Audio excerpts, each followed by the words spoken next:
Time for Musically Speaking. Last week, we had a blast. We had Doctors Hickling Gordon and Samaj talking about issues surrounding decency on the airwaves. This week, we have Dr. Samaj once again, but this time there is the executive director of the Broadcasting Commission who has been in the news recently because of a directive from his organization regarding the airing of content which seems or seeks to promote criminality and violence. Now, the commission issued a directive which would restrict the playing of and the airing of certain types of content deemed to be promoting or supporting criminality. So we'll be talking with Mr. Green, Mr. Cordell Green, and with Dr. Samaj about this topic. Later on, we'll be talking with Stephen Stewart. Now, Stephen is a producer, engineer, musician, and so many other things. So we'll be hearing what he has to say about his life and his music and the things he has seen. But right now, it is about the question of what is fit or unfit for airplay. Musically speaking, that's the program. The Heptones, Book of Rules. Going to be talking about rules today. And as I indicated before, I have Mr. Cordell Green from the Broadcasting Commission of Jamaica, the executive director. And I also have Dr. Leakim Samaj. He was here last week. Good afternoon, good afternoon. This is Musically Speaking. I'm going to give the first word to Mr. Green. There is a growing misconception that the Broadcasting Commission has been conferred with extraordinary powers to police the airwaves against the background of growing criminality in Jamaica. Would you want to address this question or this narrative or this misconception, Mr. Green? Hi, Clyde.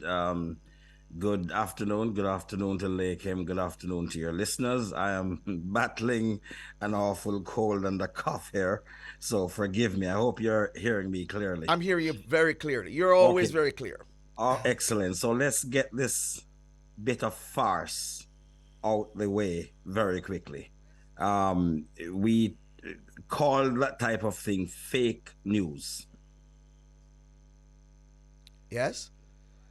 It's fake news. And or misinformation if you're reckless. There is nothing new that has occurred with the Broadcasting Commission. This is a body that has been around for 45 years. The laws governing the broadcasting airwaves have not been changed. The commission isn't doing anything new or doing anything that it hasn't done before. It is set up in law to regulate licensed electronic media, over-the-air radio, over-the-air television, and subscription. Yes, I'm hearing you. Sorry? Yes, man, I'm hearing you.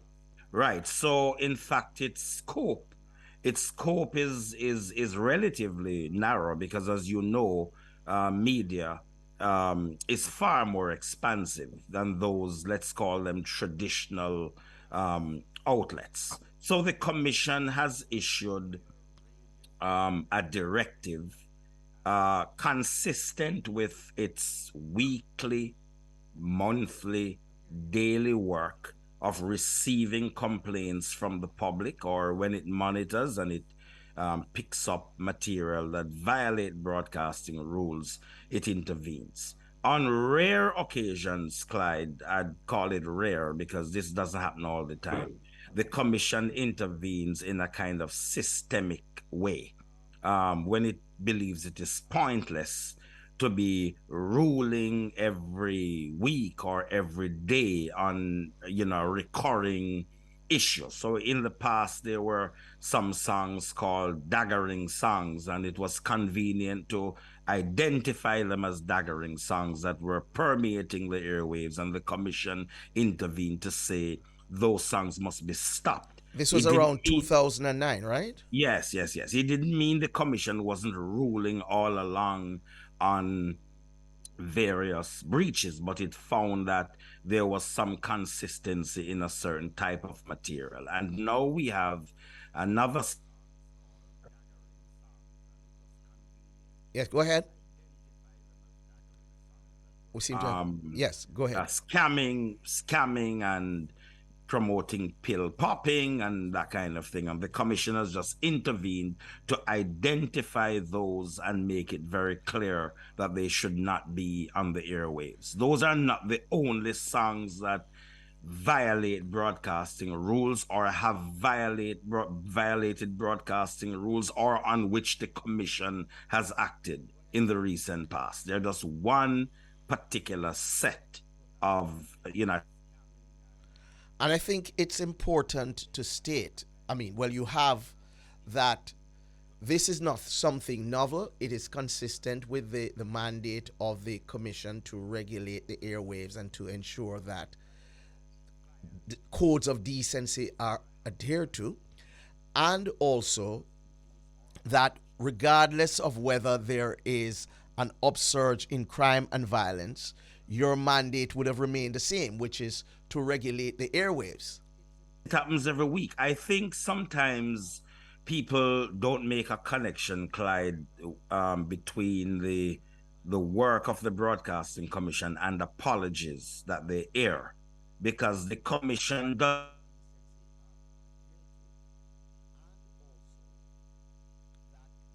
Yes. Or a TV station, and they will hear them air an apology for violating broadcasting rules. This happens every week. That's as a result of the Broadcasting Commission's work, but not all of its work tends to get a lot of press attention. I suppose a directive, because it is unique. It doesn't happen all the time, and it was accompanied by a press release to explain its context, has resulted in this added or additional or special attention. But in the context of regulating the airwaves, there really isn't anything extraordinary that is going on, and no special powers or special requests from government or special mandate from government. That is all fiction. You have spoken about the narrow mandate of the Broadcasting Commission. I would like you to maybe apprise us of some of the regulatory functions of similar organizations across the world, which some of them tend to have much broader mandates than you have. Could you explain Yes, that to me?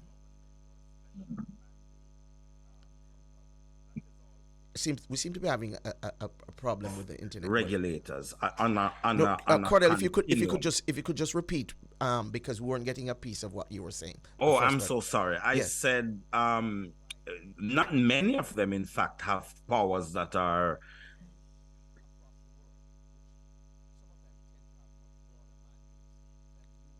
Yeah. Broadcasting Commission is. You find them on a continuum. So if you start with So you have bodies like the FCC, for example. How does that states, compare in its regulatory breadth to a Broadcasting Commission of Jamaica? it really is apples and oranges, because the FCC is what we call a converged regulator, and they deal with communication services. The Broadcasting Commission of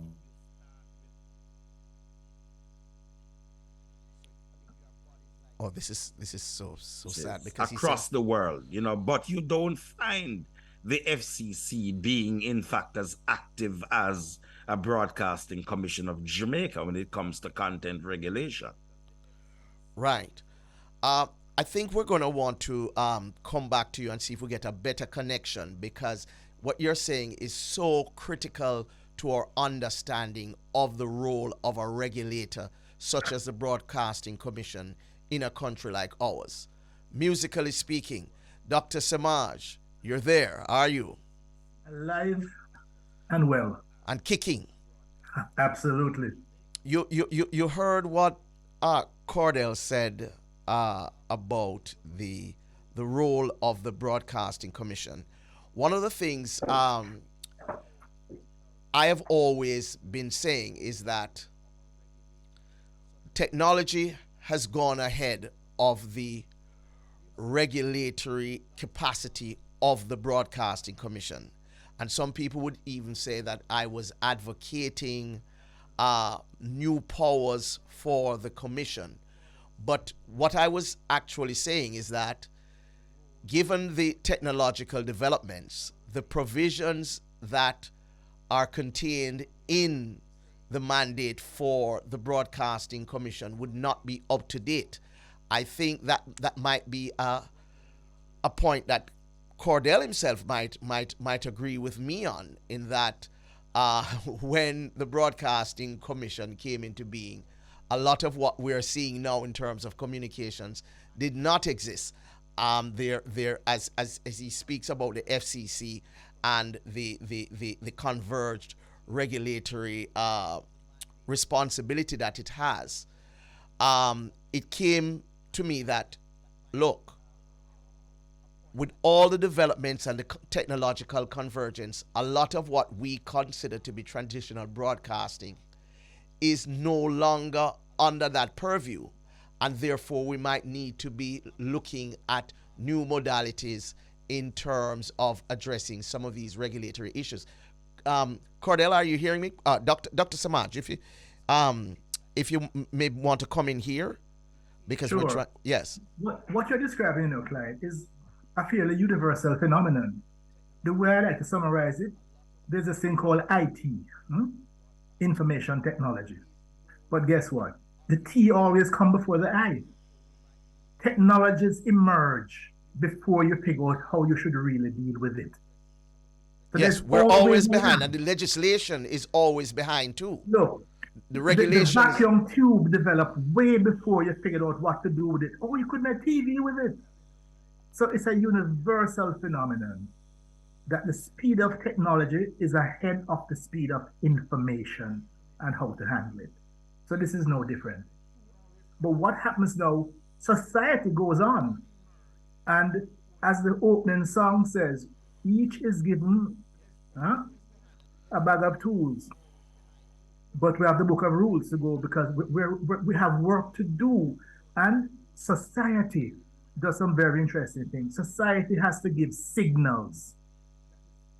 Signals as to what behaviors will enhance social order, and signals as to what will facilitate our collective survival. So in signaling, I mean, the ultimate signal is when the court draw down on you and put somebody in prison. Or when the other extent, when you get some kind of a national award. Societies are constantly signaling what are the behaviors that are. But interestingly now, artists, anybody who is performing, creating within the context of a society, they are driven by push forces and pull forces in terms of what they do. And guess what? The push, that's punishment. The pull is reward. The reward can be economic, can be street credits, can be forward, whatever it is. But how they respond is driven by their own socialization and their own values. Example, Clyde. What proportion of our music industry supports and big up pedophiles and rapists? I would think a very small percentage, if any. Exactly. But interestingly, those behaviors are constantly occurring in our society. Look, when you look at, we can look at the figures for the year so far. How many charges of rape? There probably been more charges of rape and molestation more than murder, right? But the artists do not big up that type of thing because the art, the music, what happens? People talk about musicians are only reflecting what's happening in the society. But you reflect, you can also illuminate, you can also accelerate, you can also show ways of transforming. And sometimes the functions are conflated. They're absolutely. Absolutely. So that it's a constant battle. So when people say, well, we're just reflecting what's happening in our society, you and I have something in common, Clyde. We are initial points of development in the society. We're quite close. Mine was, 16 Studley Park Road, a little bit further across from where you were. Huh? Yes. And then my next point of contact was a place called 31 Hitchin Street. Yes. No, those addresses are not necessarily associated. They're not uptown. No, by no means. That's why I tell you my first 10 years was below Torrington Bridge. But at the same time, I was imbued by a family that imposed certain values, socialization and values on me so that I could hear the same things, but the way I would respond to it would be quite differently. You had the same problem. I'm sure there's certain things you couldn't say in a year. No, sir, I do. No. It wouldn't happen. It just couldn't happen. If you were to think it, you'd be in trouble. No, you'd be in trouble. Yes. Yeah. So again, that's what we're looking at, and I'm glad that this issue has come up for us to really, show that the Broadcast Commission is just one of the ways societies signal. So it is important to when some argue that what the Broadcasting Commission is doing will have no real effect because it's such a narrow mandate that it has. You're saying that the signaling goes far beyond what its apparent influence might be. It's a signal that reverberates. It's a signal that echoes way beyond the initial contact point. The same way that we just had national awards. When you hear that so-and-so got a national award for so-and-so, ooh, you start, what does that mean? It's a signal. I'm gonna interrupt you for a second here. We got back Mr. Green online, and he is I wanted him to answer the question about the breadth of the mandate of the Broadcast Commission, just to segue into what you were saying there, Doc, because there are a lot of people who will say that because the Broadcasting Commission's mandate is so narrow that what it is doing will have no effect on the broader intentions of the state in terms of curbing crime and criminality. Cordell, can you respond to that? Well, this thing about the mandate being sort of narrow, first of all, media and means of distributing ideas and information, those have always existed. Books, newspapers before the internet, newspapers were very influential, and they were not regulated.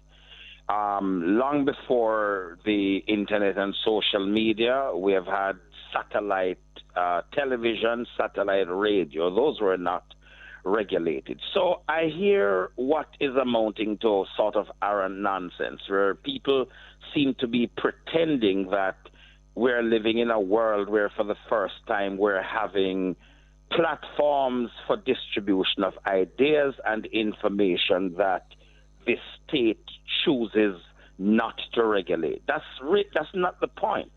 radio and television are special media. They are licensed media.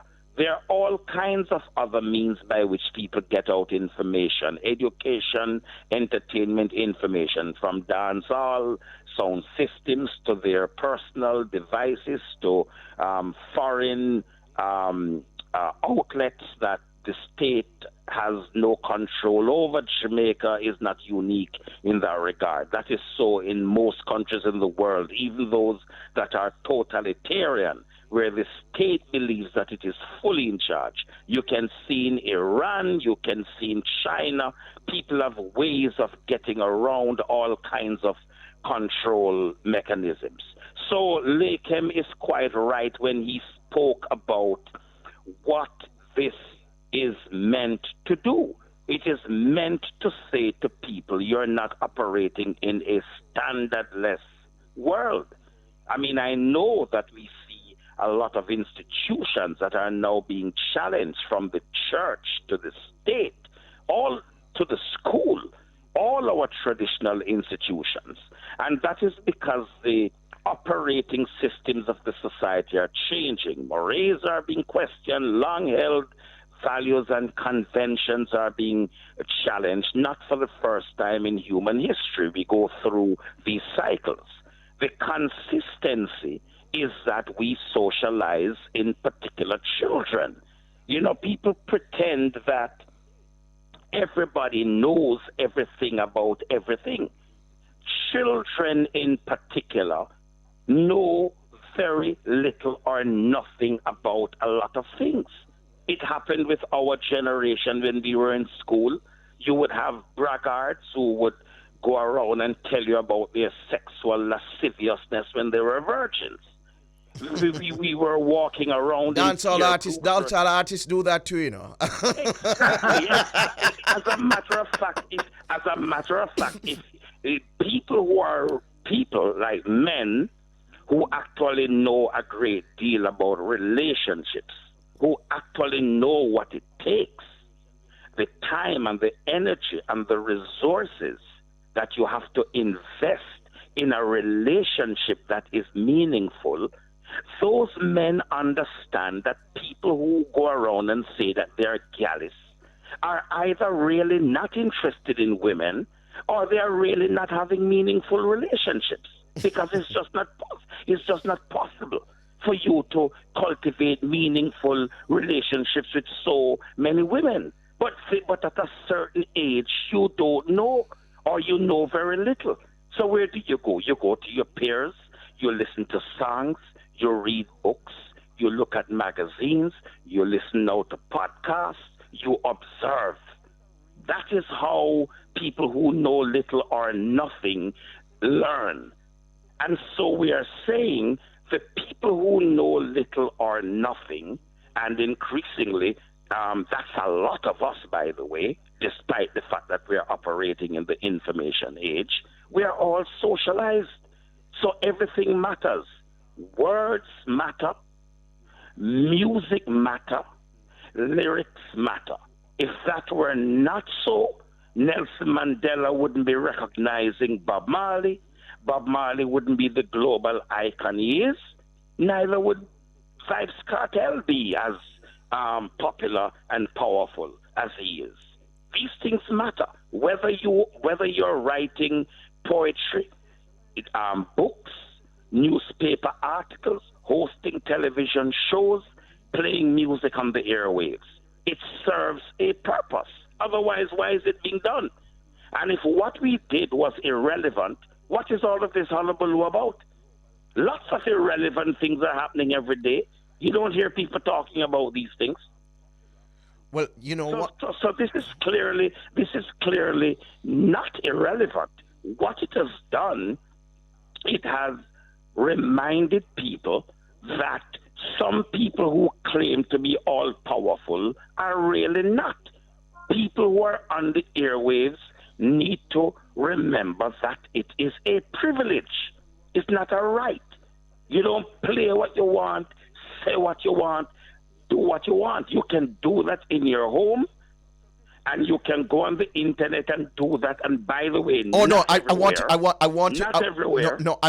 Because I want you to address that issue when we come back from this break, Cordell, because there's a misconception that the internet is a wild, wild west environment, which it is not. 1 second, we'll come right back. Watch what you teach the little children. Something I know both gentlemen online definitely agree with. You need to be careful. Dr. Mckenzie Samaj and Cordell Green, Executive Director of the Broadcasting Commission. Before we took the break, Cordell, we were talking about this notion that the internet and social media is a freewheeling kind of environment for all kinds of content. I want you to address that issue for us. Well, again, we are living in the information age, but it is amazing how ill-informed we are in this age. I have heard that in the abundance of water, the fool is thirsty. Oh my goodness! But Clyde, listen.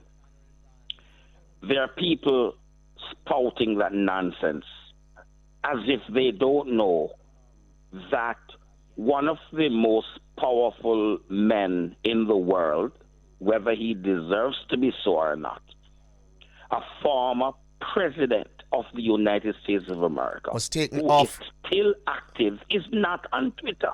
Taken off the platform completely. And no government Donald Trump? No government could have done that. Because First Amendment protection in the Constitution would have restricted government from doing that. So these private actors are able to regulate and to curate their platforms in ways that government entities could not. The people in the entertainment industry know that when they spout this rubbish about let them do what they want to do with the airwaves because we can go on any platform online. They know it's a farce. You just need to go on and check and you will see. Instagram takes down videos. So does YouTube. As a matter of fact, the problem is that these are private actors. Yes, so they're not restricted. Who are making their commercial decisions about free speech. That is, in fact, what is very much dangerous and very often not in transparent ways. But the fact is they do have rules and guidelines on those platforms. It's not a free-for-all. It is not regulated in an objective and a consistent way, and we see the outcomes. Long-held democratic traditions are being undermined because some of them hold up arguments that say we are just a platform, so we shouldn't be responsible. And we know that that is not so because algorithms are behind a lot of these social media networks. They are selecting what we see, what we hear, influencing what we think about. They are not passive platforms. They decide what leads. The same way in the old days, print media people would say, if it bleeds, it leads. It leads, yes. Yes. If people are going to click, make it tick, that's what's going to go viral. So that is what happened in New Zealand with Christchurch, when they had that massacre in New Zealand, and then if it bleeds, it leads. It took over all the social media platforms, and then voila, the Prime Minister of New Zealand jumped up and said the unheard of, said the impossible, said what Broadcasting Commission of Jamaica was saying 3 years ago. These are important platforms in our society. How can they be operating in a vacuum with no transparency? And everything has changed since then, to the point where Facebook itself has come around and said some type of content needs to be governance. Let me not even use the word regulation, because when you use regulation, it's a lightning rod and people overlaid with all kinds of emotions, standards, and governance. And that is not now just, that conversation is not just about the existing social media as we know it, Clyde. What a lot of us are not even aware of is the extent to which there are people very much advanced in their research, the research behind the metaverse, the research behind implanting sensors on our skin and in our brains, allowing us to use our fingertips and feel the pull of gravity.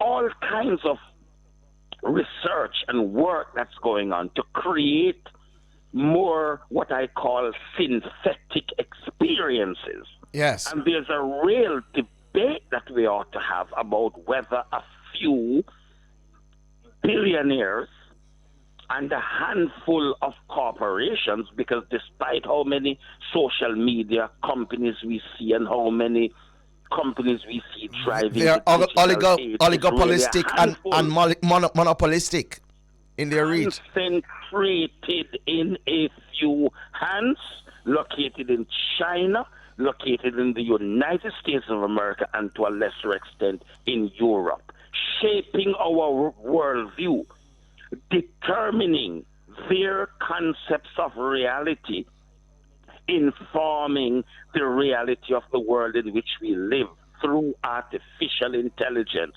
virtual reality, augmented reality. A lot is going on in this society. A lot of shifts are taking place. So we have to go back to some base principles, which is why I am not particularly confused or shocked about some of the shock reaction to this action by the Broadcasting Commission, because it feels strange to some people who are actually operating in a world where they are not able to identify the rules anymore, the standards anymore.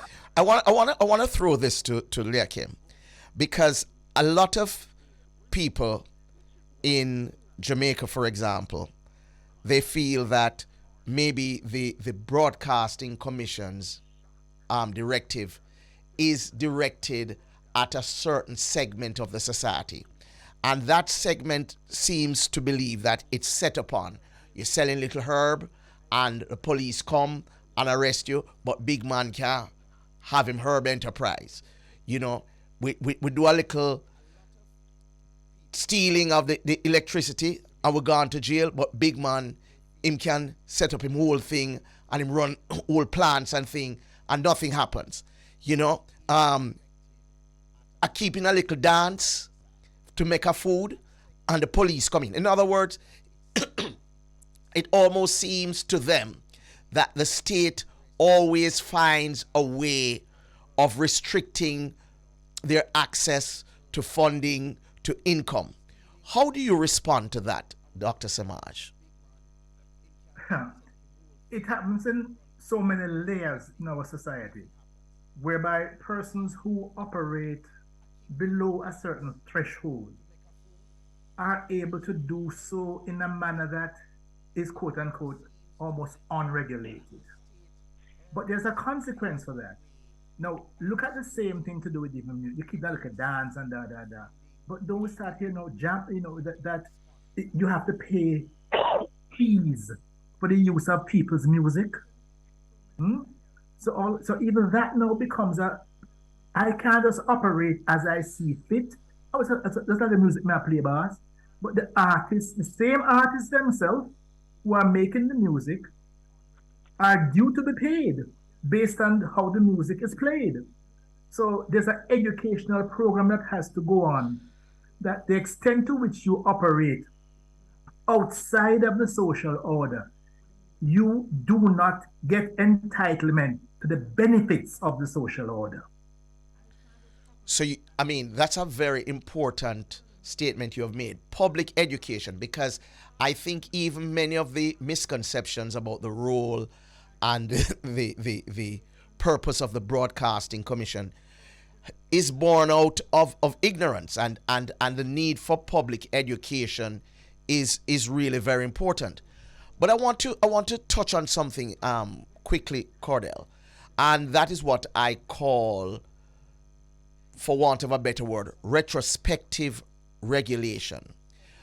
There is a trend that is emerging in which, and I don't think it's really singular to Jamaica, where in point of fact you have material which would normally have been approved and accepted in a previous time, but becomes unacceptable as the society changes. Yes. You want to speak to that issue for me, Cordell? Well, I think the way we would put it, Clyde, is society, not static.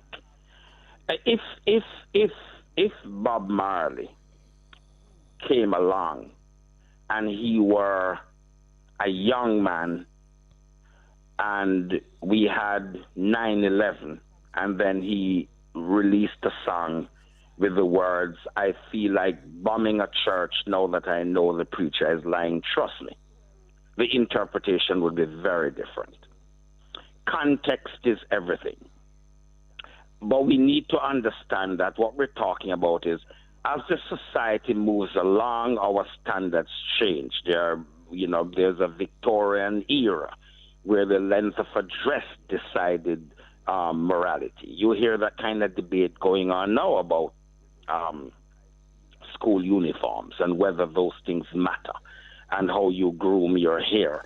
And mistakes are made where some of these things are concerned because they're highly subjective. And this is why it is important that there is consensus around these things and not so much state decree, that there must be an engagement and an involvement of your people. What you were talking about, public education, which I call not original, but I prefer to talk about digital media and information literacy. But what is new? I mean, from Adam and Eve, Cain and Abel, Joseph with his multicolored coat, Jesus being nailed up on the cross. We've had all of these debates going on about violence and right and wrong and injustice and morality and immorality, and it's going to go on long after you and I have passed away because we're human beings. But when we have consensus around certain things, such as we recognize fundamental rights. When we don't recognize them anymore, so be it, but there's a reason we're not slaves or we're not enslaved. There was a time when it was perfectly acceptable, defended by the courts, defended by the church, that people of our hue and our ancestry, that we were not people, we were chattels, right? We go through, and there was a time when women didn't have the right to vote, and people who were black didn't have the right to vote, and if you didn't have land, you didn't have the right to vote. And so we go through life as human beings trying to find a common ground for existence that comes as close to what we call civil as possible. That's why we have fundamental rights. These rights are really about standards. The right to free expression, but that right also coming with some responsibilities. That because you have the right to say, it doesn't mean that you can say anything and everything. Your individual right to express yourself is not a right to harm other people. One man's food is another man's poison.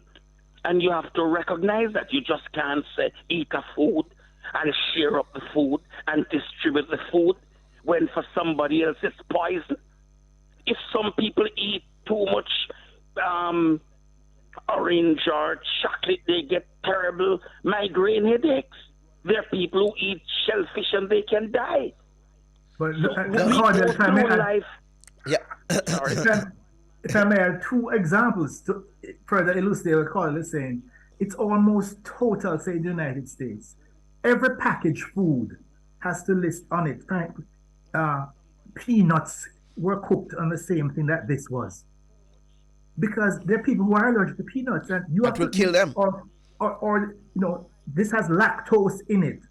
So that level of, as information change, and even closer to home, there are marketplaces where some of our artists and our music is coming under scrutiny now that wasn't there before, because the people never know what the song was saying. Yes. But somebody Yes, has decoded the music, and do you know what the song is really about? Do you know what this word really means?